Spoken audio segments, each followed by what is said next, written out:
સંતોષી આ પેલું રિઝલ્ટ આપણા ભદ્રનું.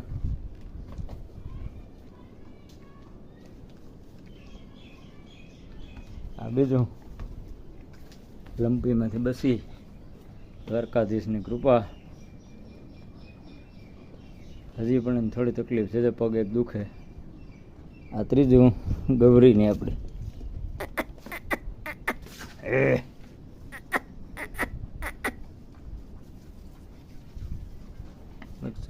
પોણા 2 મહિના જેવું થઈ ગયું ને. પણ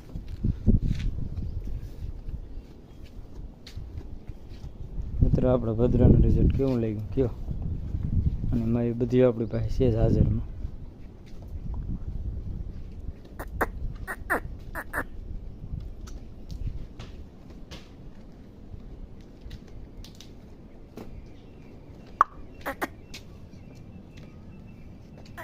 હાલ હાલ એટલો હજી પગ દુખે ન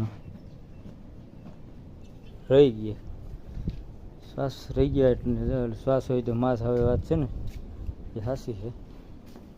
એ ભગવાને એને શ્વાસ રાખી દીધા એટલે હવે માસ તપાસ આવી છે.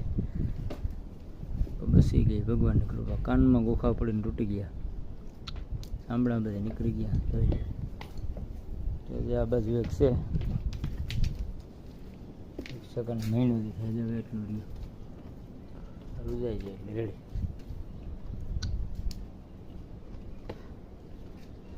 જય ગૌ માતા. જેના કર્મનું ભાગ્યમાં જે કંઈ છે ને કર્મનો ફળ છે એમાં કંઈ કોઈનું હાલે નહીં. બાકી તો હરિની ઈચ્છા બળવાન ભાઈ. ગાય જેવી ગાય આપણે અને દેવરૂપે કહીએ, માનું સ્થાન આપીએ, 33 કરોડ દેવતા કહીએ, એને ભોગવવું પડે. એટલે આપણે ઘણું બધું નાના મોટી સમસ્યા હોય તો એમાં કંઈ બહુ ઉપાધિ ન કરાય. ભગવાન જે કરે તો સારું એવું વિચારીને જવા દેવાય. જય ગૌ માતા, જય ધરતી માતા. કેવું આપણા ભદ્રનું રિઝલ્ટ છે એ મને કોઈક જાણકાર ભાઈ હોય તો કયો. જય ગૌ માતા.